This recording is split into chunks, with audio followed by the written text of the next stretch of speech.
On the back of the top tube, I have another top tube bag. Some people would call it a jerry can. This is all my tools and spares. So inside here, I've got a couple of inner tubes. Try not to move this around and disturb those. Patch kit, I took 2 patch kits and put inside one. Have a little tool bag, which inside here I've got my multi-tool. I have a spare cleat. I got a very small bag, miniature Ziploc bag. Has a few spare bolts in it, cleat bolts, a couple chain ring bolts. So I said one of each of the 2 kind of chain ring bolts that I need, and that's about that in there. Also, I carry a few zip ties because you never know when you're going to need those. And then I have a couple of tire levers. So that's that for that bag. Inside the frame bag, I have all kinds of stuff. A pair of glasses for nighttime riding, sunscreen. Put it in a Ziploc bag so that I don't get crap everywhere. I do have a little bit of chamois butter and some bug spray. A lot of people don't use chamois butter. Some people do. I can go without it for a while, but sometimes you have to have it. Oral care, my cut-off toothbrush, some toothpaste, and a couple flossers so that I at least feel somewhat human.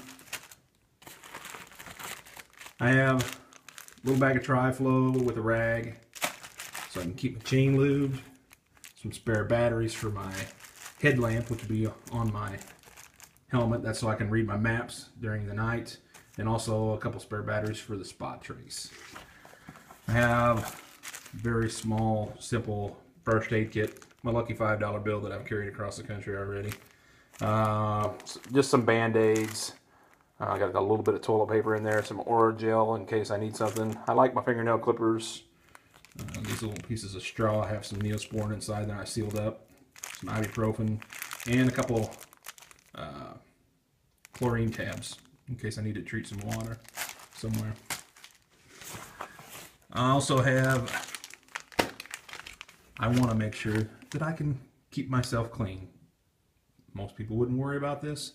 I like the idea of wiping myself down every once in a while. So, wet ones, not that big, travel size.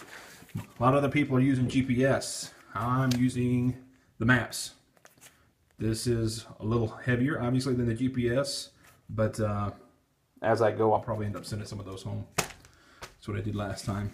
I also have my Roadmorph, Topic Roadmorph pump, and simply because I felt like I should, a couple extra spokes. And that's that for that bag. Back here in the Versace that you're having a hard time seeing against my dark colored door, I have my clothing and sleep gear. Now, I probably have overpacked. That's okay.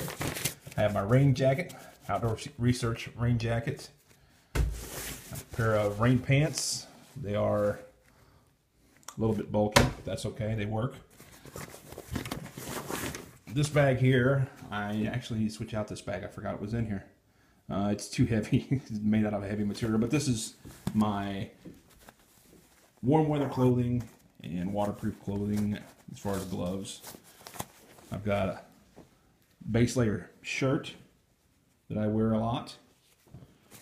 I have rain booties, keep me warm if it's raining in the mountains. I've got a pair of waterproof gloves. They're very lightweight. Actually, they are cross-country ski gloves. I've got a lightweight balaclava instead of a buff. Got a pair of merino socks. I could not decide if I'm going to take 2 pair of gloves. This is a pair of full finger gloves. They're good for in the mountains typically unless you get wet. They are not waterproof. And then my leg warmers. That's all that's in that bag. On down in here, this is where we go a little bit away from the norm for an endurance cyclist. This is my tarp. It's got my stakes, guy lines, everything I need in here to string up a tarp between two trees or wherever other thing that I can string it up on. Inside here, because the Versace is not a waterproof bag, it's water resistant, I use a compactor bag, much like I do whenever I backpack. I'll put that inside my backpack. Well, this goes inside here, and these are the things that I have to keep dry. I do not want these things to get wet. So inside the compactor bag, which is inside the Versace, I have my hammock. This is a very lightweight hammock. It strings up easy and very quickly, but hopefully that'll give me a little bit more comfortable sleep than what would be if you're sleeping on the ground. Then I have my lightweight sleeping bag. This is actually a Big Agnes 45-degree bag. Big Agnes, they're known for making a bag that, it's Cross Mountain 45. They're known for making a bag that doesn't have the insulation on the back of it. And the reason why, so that you can get the benefit of being more lightweight when you lay down on the insulation, then you get no benefit of that because it squishes it down flat. The way insulation works, it has to have loft. So I went further and cut the remaining extra bits off the back, other than a little bit down here for a foot box, and I made this into a quilt. And it works great. It's lightweight. It is synthetic. I wish I had a down bag, but maybe one day. On down inside the Versace, final thing is my lightweight synthetic Patagonia coat. That will be for off the bike. As far as if it gets too cold and I need to be warm, I'll put that on. Can't imagine I'd ever ride in it. More than anything, it gives me the option to be able to get down in below 40 degrees whenever I'm sleeping and be comfortable. Inside the pocket of that, somewhere here, I've got a sock hat because, well, when I sleep I like to keep my head warm. That's it. Destroyed now. Stuff everywhere. But that will be what I take across the country. It all comes out. The bike is right at 23 pounds with the lighting system and charging system on it. And with my stuff, I'm at 37 pounds. So I have like 14 pounds of gear.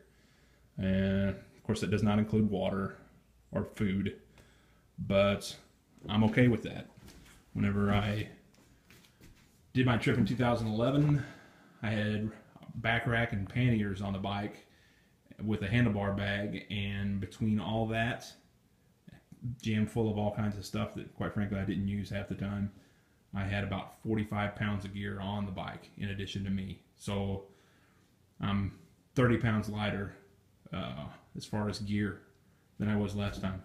So I'm pretty excited. We got, like I said, 2 days till I fly out to Portland and go see Nathan and Thomas Camaro.